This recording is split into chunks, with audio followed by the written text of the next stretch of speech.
The views expressed on this broadcast of the Take 12 Recovery Radio Show do not necessarily reflect those of KHLT Recovery Broadcasting or its affiliates. KHLT and Take12Radio.com are not affiliated with any particular 12-step fellowship.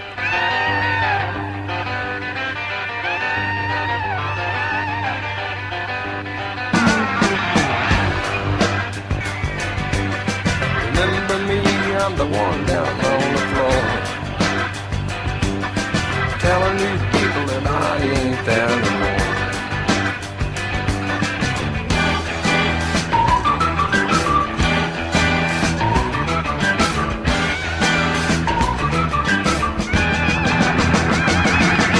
Calling in the street, I'm just about to lose my mind. Welcome to Walking Through the Big Book with Chris Schroeder and Monty Meyer.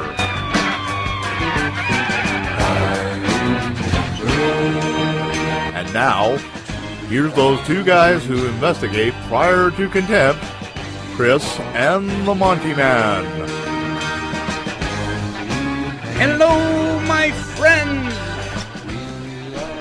Folks, it is good to have you with us once again here on Walking Through the Big Book with Chris Schroeder. I am your co-host, the Monty'man, and our email address here is take12radio@comcast.net. The studio number, 541-926-5806. If you forget all that, just go to our contact link at take12radio.com.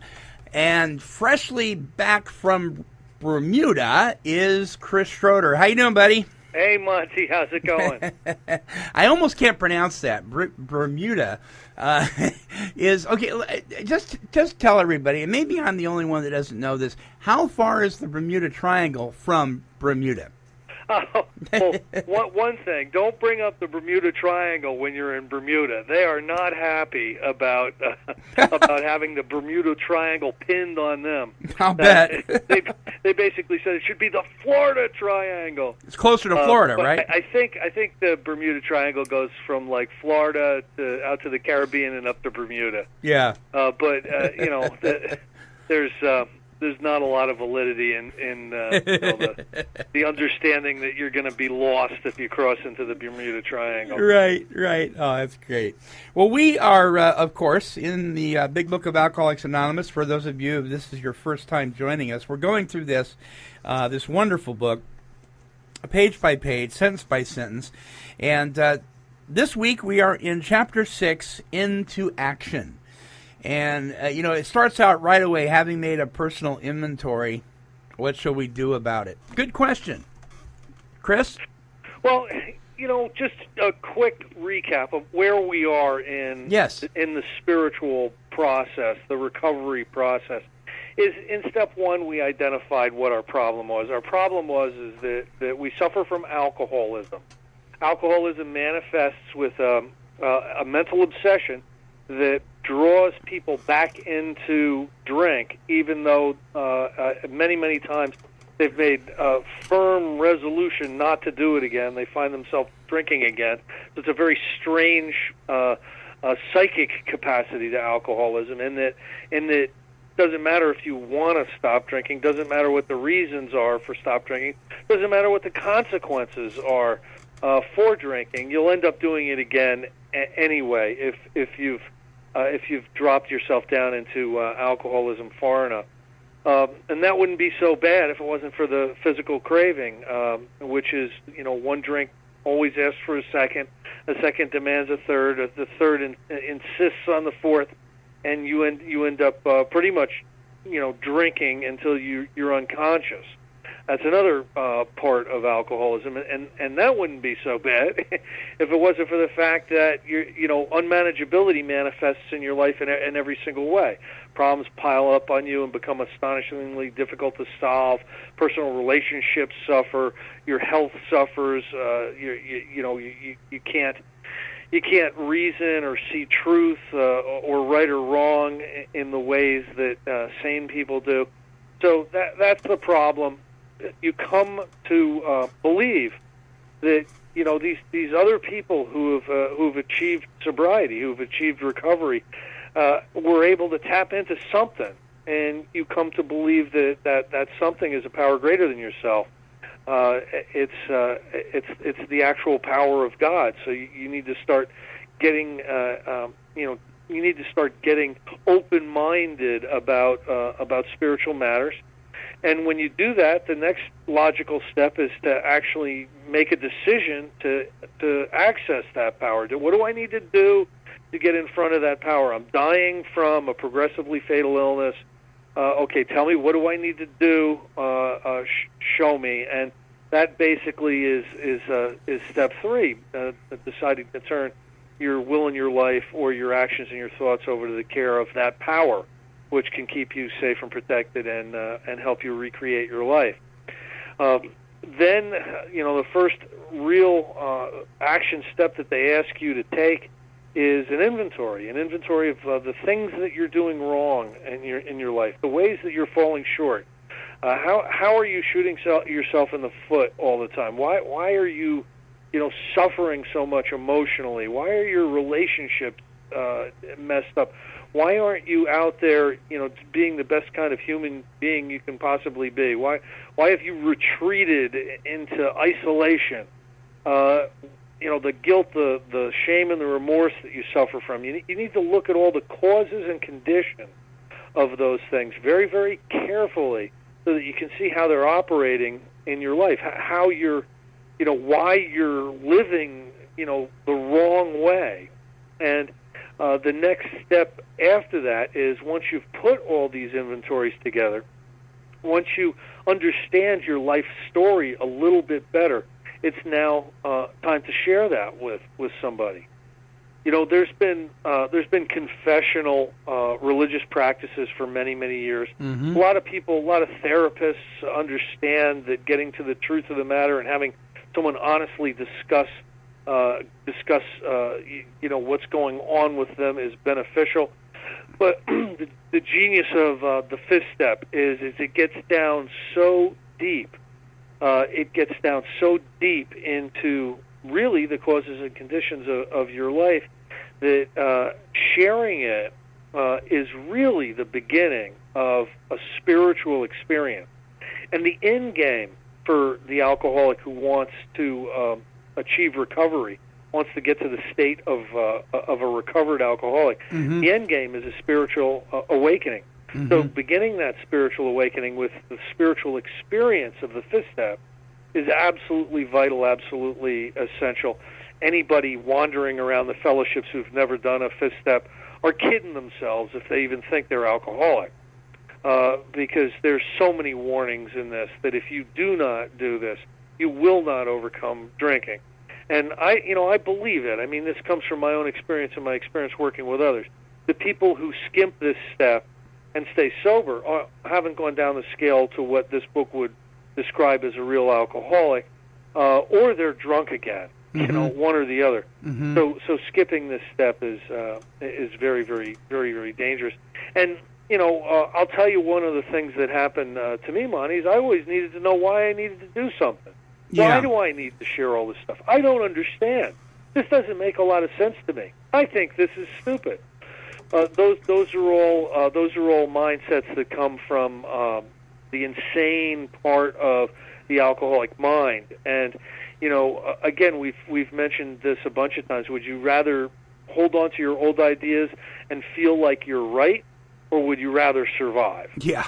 And again, I think, I don't know about you, Monty, but I think I'd rather survive. I would rather survive over anything. And I, even the good book says, our healing comes from confession one to another. I think, and I don't know why that works that way, but I know that it does work. And if it works, why would you want to avoid it? I think we're tied to our secrets. I think we're in bondage to them. I think we're in bondage to the things that we're really ashamed of. We've done. I think we're in bondage to the guilt and the remorse that we have for some of the things that we've done. I truly believe that every alcoholic that I've met is someone who suffers very, very, very much when they do something wrong or they hurt somebody. And now it doesn't mean that they don't do things wrong or hurt people. It just means that when they do that, there's a boomerang effect, and they absolutely do suffer. That you probably almost have to have some type of psychosis or disorder to not feel guilt, shame, and remorse. But I think it's amplified with the alcoholic. I'm out there drinking, and I got to tell you, if you're a blackout drinker and you leave the house, what's going to happen is you're going to have problems with people. You're going to do stupid things. You're going to break the law. You're going to disappoint people. You're going to rob people of emotional or financial security, and then you have to deal with it when you sober up.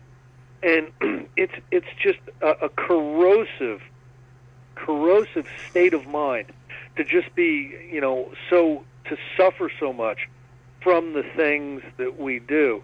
So there needs to be a level of freedom. We need to not have to go back to those pages in our history that are not pretty. We need to find a way to be able to continue to move forward. If we're stuck in the past, or we suffer from things that happened to us in the past, it makes it very, very difficult to move progressively forward into the future. Sure. All right, I'm going to start reading. This is Chapter 6, page 72. Having made our personal inventory, what shall we do about it? We've been trying to get a new attitude and a new relationship with our Creator, and to discover the obstacles in our path. That's basically steps 3 and steps 4.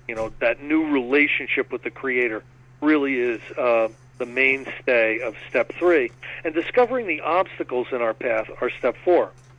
So many people think step 4 is just an exercise in beating oneself up, and it's really not. It's an exercise in figuring out how not to do it anymore. So we're discovering the obstacles in our path. We've admitted certain defects. We have ascertained in a rough way what the trouble is.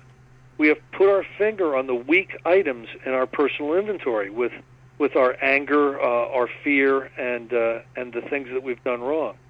Now these are about to be cast out. Now, what kind of a promise is that? Anybody that's just done a 4-step and sees the whole megillah of dysfunction in their life, a promise like this is pretty severe. Now these weak things, weak items, are about to be cast out. But this requires action on our part, which when completed will mean we have admitted to God, to ourselves, and to another human being the exact nature of our defect. Again, when you write up a life story, or you go to confession, or you're talking to a therapist, you're usually not sharing the exact nature of your defects. You're sharing how those defects manifest. You're sharing how you're showing up out there, if you can even be that honest. So to be able to get down to the causes and conditions, or the exact nature of the defect, is the genius of step 4. Now you need to share what you found in step 4. I think it's a really, really good idea to read what you've written. And so often people that are doing 5th steps with me want to elaborate. So let me tell you a little bit about what was going on at this time. And a lot of times the elaboration is basically to kind of justify some of the stuff that's going on, and that's not what you don't want. That's not what the exercise is about. Justifying yes, my behavior was bad, but let me tell you about what we. That's not really what this is about. I love it when somebody just reads one right after the other, the things that they did wrong, the harms, the fears, the resentments. There's something very cathartic about that. Do you, Chris? Do you find that many times there is additional things that come out because they haven't put everything down in their 4-step because of fear? Yes, absolutely. And the last thing that we're going to talk about tonight is upon returning home. And I always cover off with the people I do a 5th step with that if something comes to you, on your way home, please give me a call, because there's one thing that a 4th step and a 5th step is never, 2 things that they're never going to be: perfect and complete it. Mm-hmm. You know, this is like a living exercise. Yes, you do a 4-step and you do a 5th step, and you've taken those steps. But you're also supposed to learn how to practice these principles in all your affairs. You're supposed to continue to take personal inventory in step 10 and set right the wrongs and share with other people the things that you need to talk about. So it's really the first exercise that you do in a series of lifelong exercises if you're following this book. Another thing that I do, Monty, jumping ahead a little bit, is if somebody's has a little bit of anxiety, I usually say, okay, let's start with, all right, you're going to start reading inventory. Let's start with the thing that you decided on the way over here you weren't going to share with me. You know, because every once in a while somebody's just got some deep, dark thing, and you know they want to hang on to it. They're so ashamed of it, mm-hmm. And this is about bringing the end of shame. Yeah, this isn't an exercise where you're going to hold on to something and continue to be ashamed of it the rest of your life. This step is about freedom. This step is about, okay, you're ashamed of it. Share it. Let's get past the shame. Let's put this behind us. Let's get it to a point where you're never going to have to think about it again. Right. And you know that really is one of the objectives, I think, of this step. Mm-hmm. This brings us to the 5th step in the program of recovery mentioned in the preceding chapter. This is perhaps difficult, especially discussing our defects with another person. We think we have done well enough in admitting these things to ourselves. There is doubt about that. Now, there's about 8 places in here where it'll tell you that if you hold anything back or are not complete on this, you ain't going to make it. And this is the first one. In actual practice, we usually find a solitary self-appraisal insufficient. Many of us thought it necessary to go much further. We'll be more reconciled to discussing ourselves with another person when we see good reason for why we should do so. You know, the alcoholic always has to have a reason. Yeah. The best reason first. If we skip this vital step, we may not overcome drinking. And, you know, Monty, if we don't overcome drinking, it's going to kill us. So for us to drink is to die. So if we skip this vital step, we die. Mm-hmm. You know, I mean, that's not too hard of a stretch to make. No, not at all. Time after time, newcomers have tried to keep to themselves certain facts about their lives. Trying to avoid this humbling experience, they've turned to easier methods. Almost invariably, they got drunk. Bonnie, what's invariably? Almost always. Right. Almost without variation. Yeah, that's right. Having persevered with the rest of the program, they wondered why they fell. We think the reason is they never completed their house cleaning. They never took inventory, all right, but they hung on to some of the worst items in stock. They only thought they had lost their egotism and fear. They only thought they had humbled themselves, but they had not learned enough of humility, fearlessness, and honesty in the sense we find it necessary until they told someone else all their life story. Mm-hmm. Now, that's a really interesting sentence. Okay, let's say we've done a pretty thorough inventory, but, you know, that thing in Cincinnati, you know, we can't share that. You know, we might end up in prison or something. Right. So we're going to hang on to some of the worst items in stock. So when you do that, you may think that you've lost enough egotism and fear to be able to stay sober. But what they're saying is that you need to completely humble yourself. You need to learn enough of that type of humility. You need to learn enough of the complete fearlessness you need in sharing all this stuff and honesty, because that's what they find necessary. And then you need to tell someone all of your life story. Now, from that sentence, a lot of people have begun to think that a 4-step is a life story. A lot of treatment centers ask you to write out a life story and consider it your 4th step and sharing it your 5th step. That's really incorrect. What I believe they mean in here is all your life story, all the inventories. And if there's things that weren't inventoried that are things that, you know, the really, really bad things that you need to share, that needs to be shared also. Do you think that those of us who have kept things back, I know in the beginning I did, there's something else really going on there other than just wanting to hold on to it? There's a battle going on, and it's been going on within humanity for thousands of years. Mm-hmm. The earlier religious people believed it was between the devil and your soul. Modern psychologists will call it it's between your ego and your better self or your spirit. There's a conflict that goes on, and I think a lot of times our ego wins out, and our spirit doesn't. So by making this a very, very disciplined type of step, by telling us 8 times not to hold on to anything, I think what they're trying to do is they're trying to not let our ego or not let our negative nature or Satan win. We need to place ourselves firmly on the side of spirit, because we're spiritual beings, but we have that free will, and the free will that we were given as a wonderful gift by God can become perverted through the selfishness and self-centeredness that we exhibit, and we exhibit those especially as alcoholics. So if we're gonna hang on to something, there's certain things that are hung on to, and then it tells us what to do with those. But if we're just hanging on to something because we don't want to look stupid, or we don't want the person we're sharing this stuff with to think we're lame, that's not a good enough reason. Mm-hmm. We need to plow through. Yeah, it's ridiculous to die for that reason. Yeah. I don't want him to think I did that thing in Cincinnati, so I'll go back to drinking. I mean, listen, do a complete 5th step, die an alcoholic death. Okay, make it as black and white as that. Yeah. And listen, I've heard probably 150 5th steps.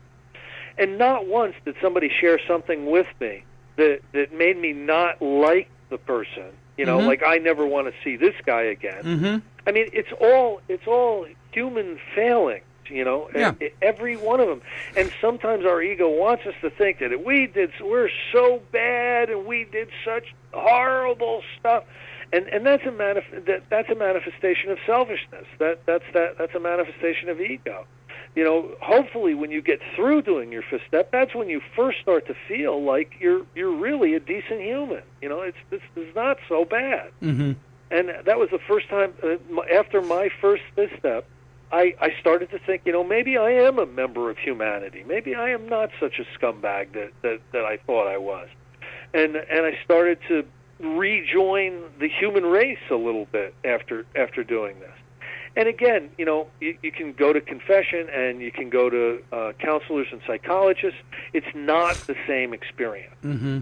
It's just not the same experience. So don't fool yourself and think that you've done it with your counselor or something. This really needs to be done with a sponsor, a spiritual advisor, in the way that it's described and with the inventories being read. More than most people, the alcoholic leads a double life. He's very much the actor. To the outer world, he presents his stage character. This is the one he likes his fellows to see.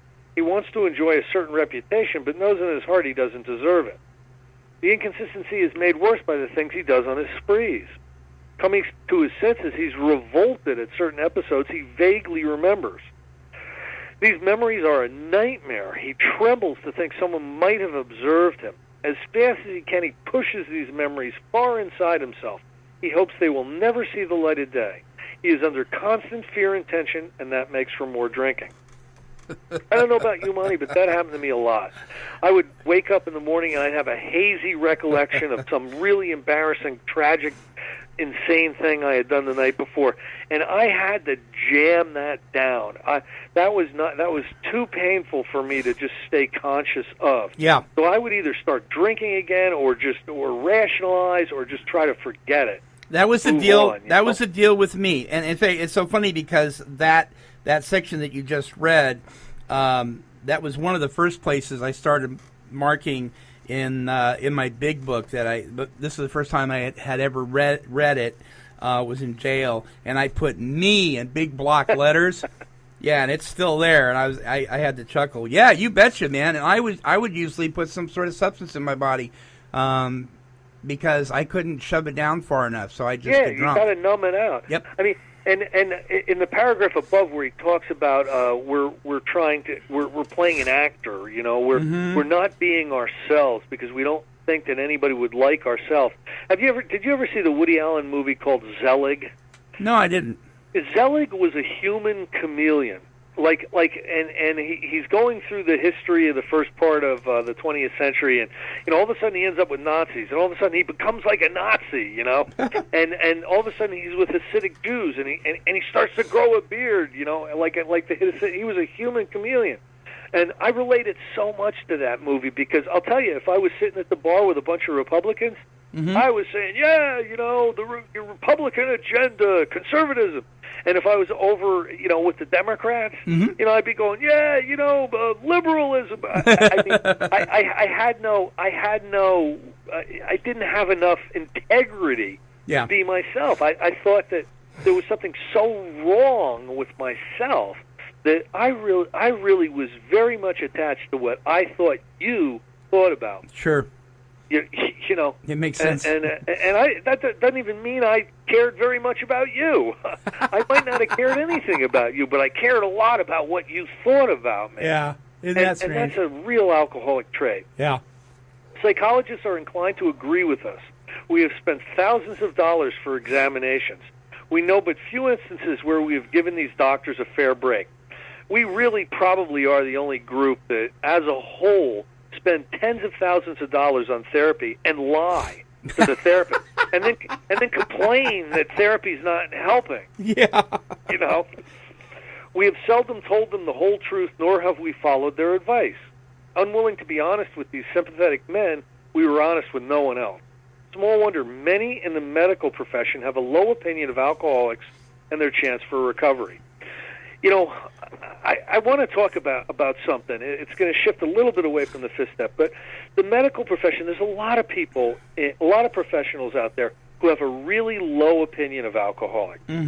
I believe they have a low opinion of alcoholics is because they see them in the critical stages of low bottom alcoholism. In other words, when do the doctors see the alcoholics? They see them when their esophaguses are blowing up, when they've died because their aorta has exploded. They're trying to help them, fix their liver because they're cirrhosis.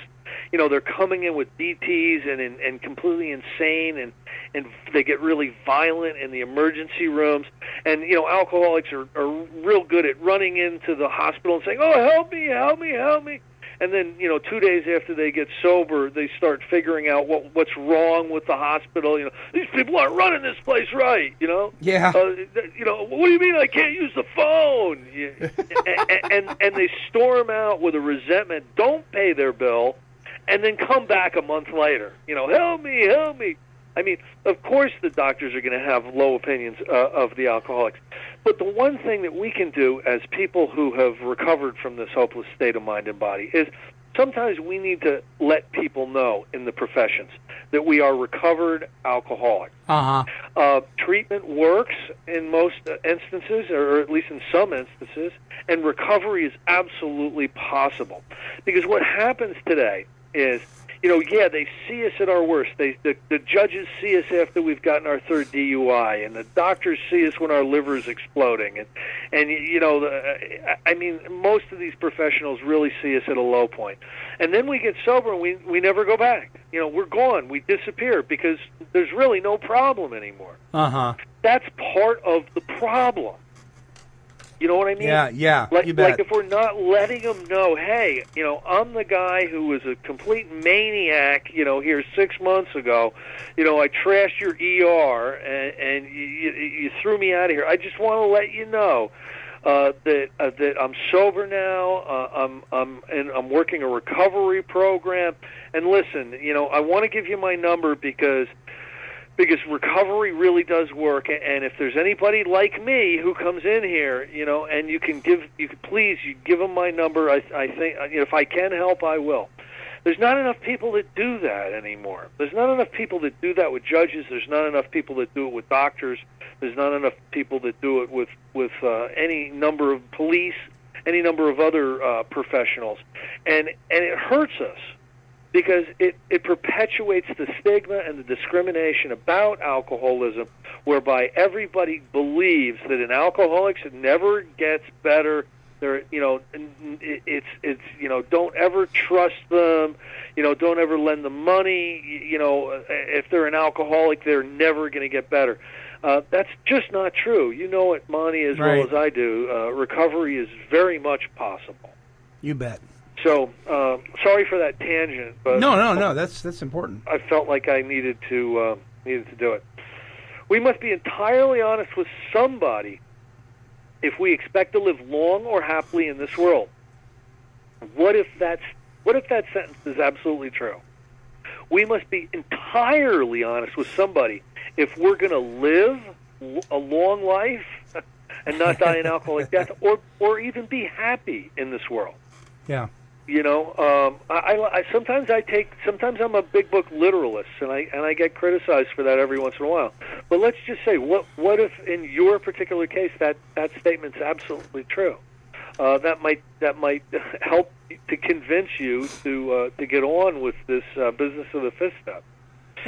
And Chris, don't you think that there's something in us, though? Sometimes we fight this thing about being totally honest, but don't you think that within every man there's something deep down in there that really longs to open up?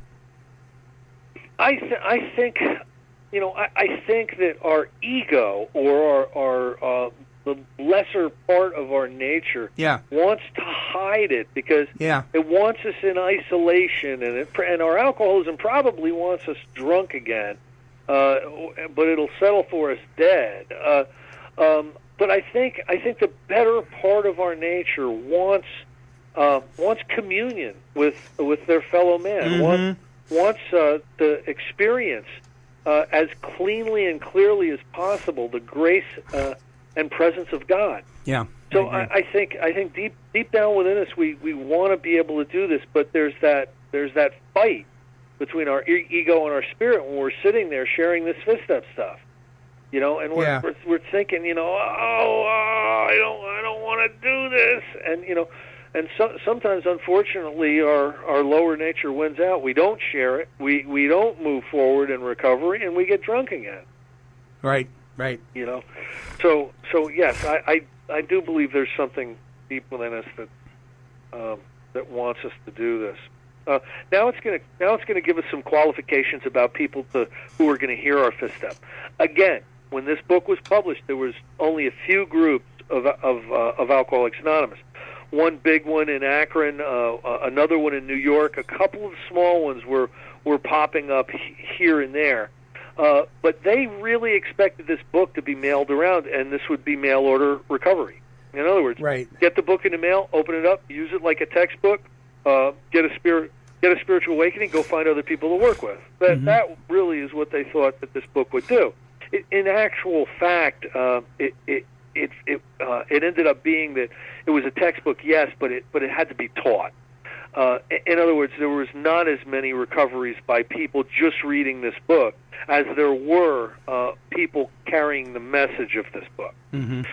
So there's some qualifications in here, and they should be also followed. Rightly and naturally, we think well before we choose the person or persons with whom to take this intimate and confidential step.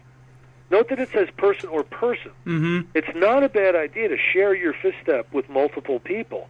It even says if you're a Catholic and you need to share it you must share it with a priest. That's something that people miss a lot of times too. But I've done multiple fifth steps where I've sat with on one occasion 3 people and read my inventory to 3 people. And that was a good experience for me. It was, I really have to say, it was a good experience. As far as deflation at depth of my ego, I walked out of there right size. Let me tell you. Well, I think the more people that know us and know us well, that are of course people that we've thought very carefully about discussing this stuff with. But the more of those that are out there, the more accountability I have, the more accountable I am, the more chances I have to lead a productive life. True freedom, Monty, is being able to tell anybody anything about you. Yeah, that's right. That's, how free do you want to be?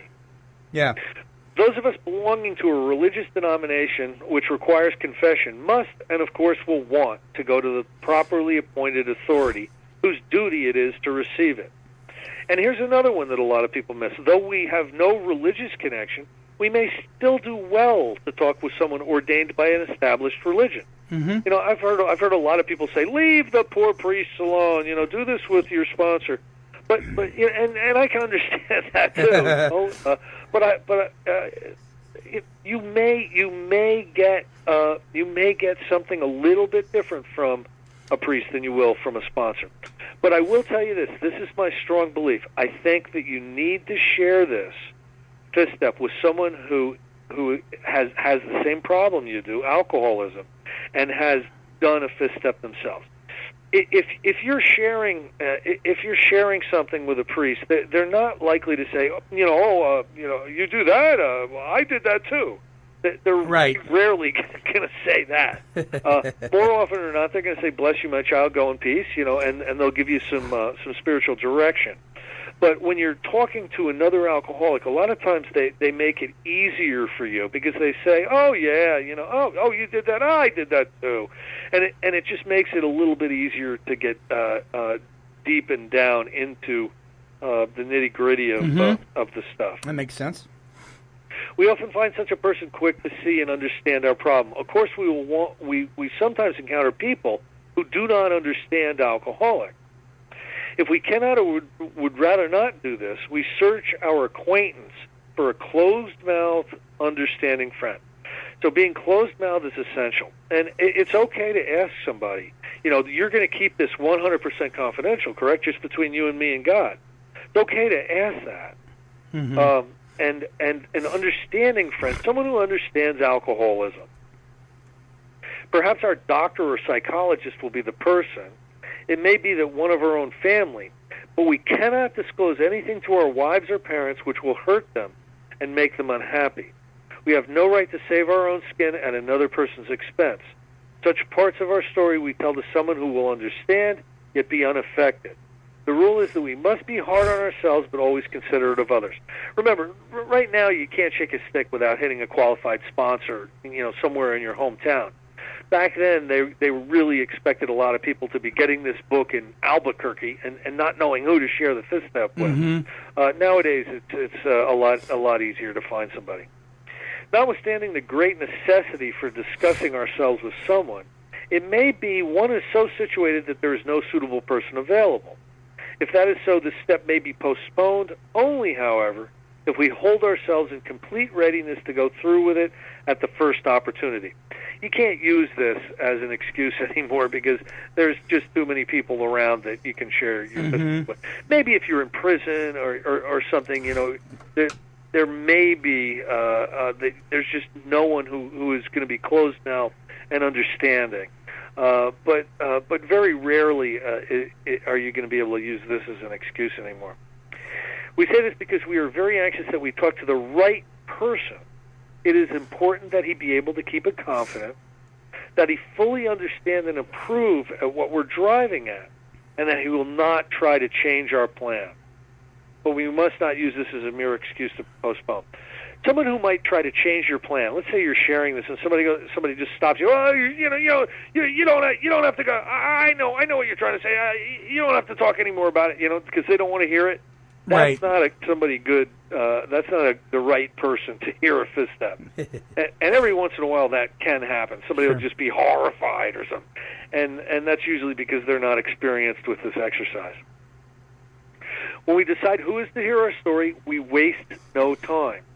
We have a written inventory, and we are prepared for a long talk. So the other person has to be prepared for a long talk. Don't get somebody that's going to give you 20 minutes on Thursday.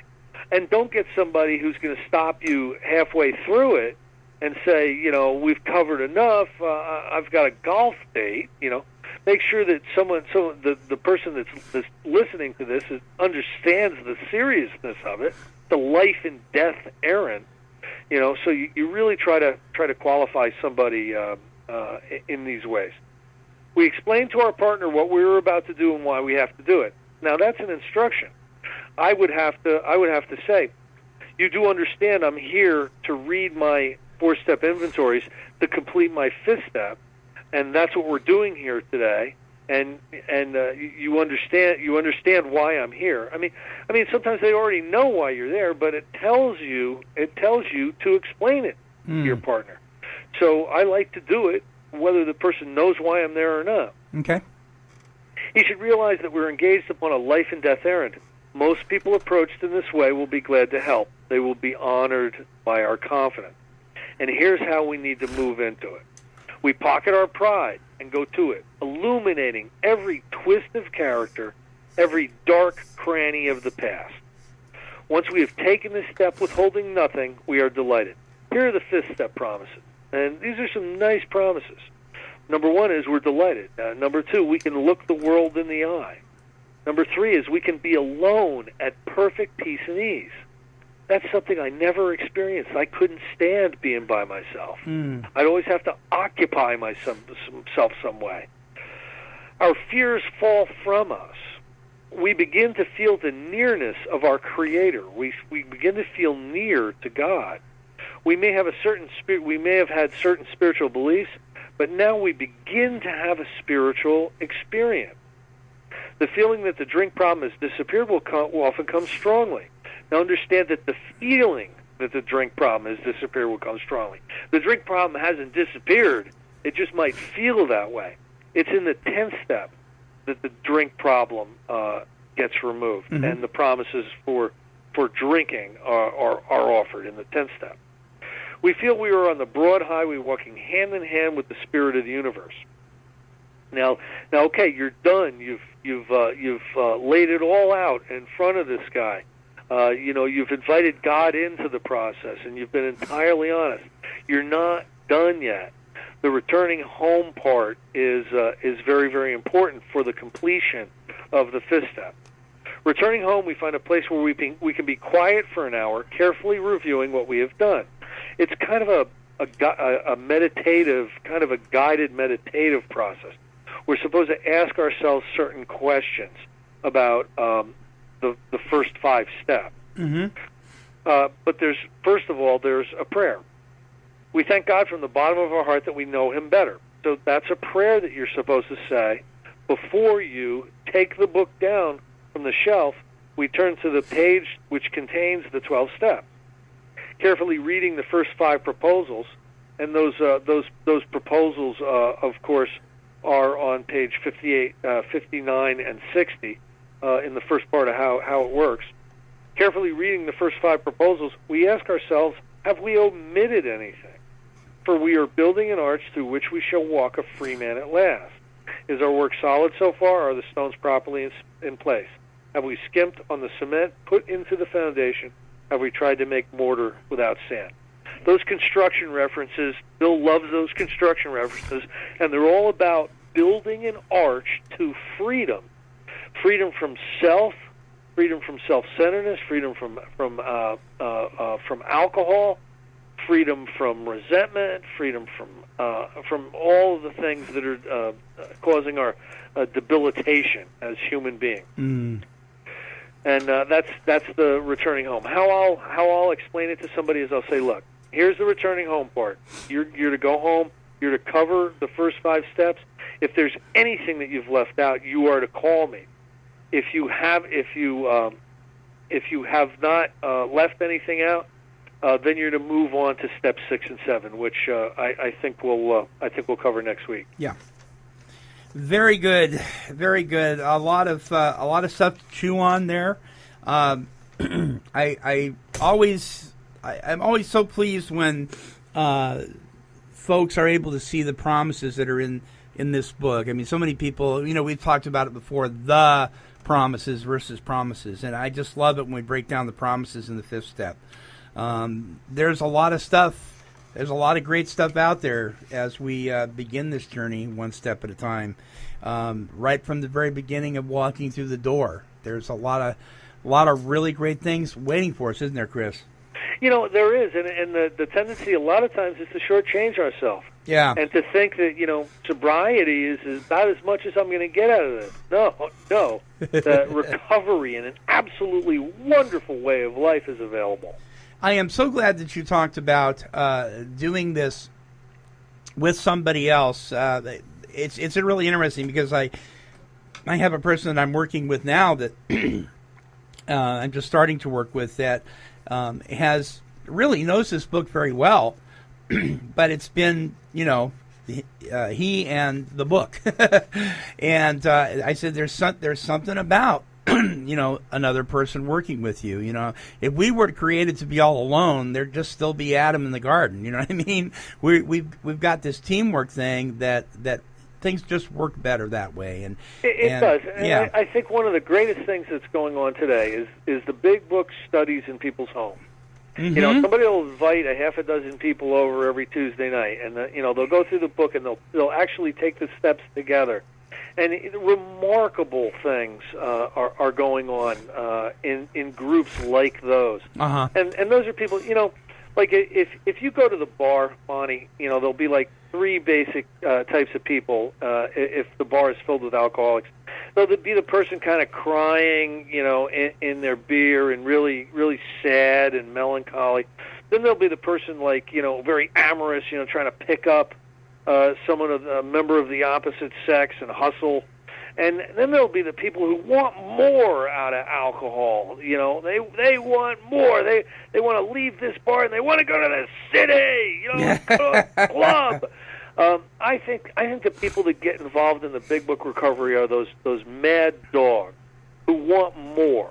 And it's okay. It's okay in recovery to want more. Yeah. And if you want more, it's available for you. It's available in the book Alcoholics Anonymous. All you need to do is follow directions and continue to be consistent with practicing the principles. Yeah. Yeah, right on, my friend. Right on. Folks, I just keep remembering, and somebody asked me the other day, they actually called the station and said, how do I listen to this again? It's very simple, my friends. Just go back, and that little arrow that points to the right, just click on it again, and the show will start one more time. You can also download the shows. If there's a little MP3 thing there, just right-click it, and then click on Save Target As. That's the easiest way to do it. And listen to this over and over and over again. If you need to, share it with your friends and family, sponsors. We really encourage you to do that. Chris, thank you so much. Monty, always a pleasure. My friends, don't forget to make it a priority to be here every Sunday as we walk through the big book with myself and Chris Schroeder. Bye-bye now.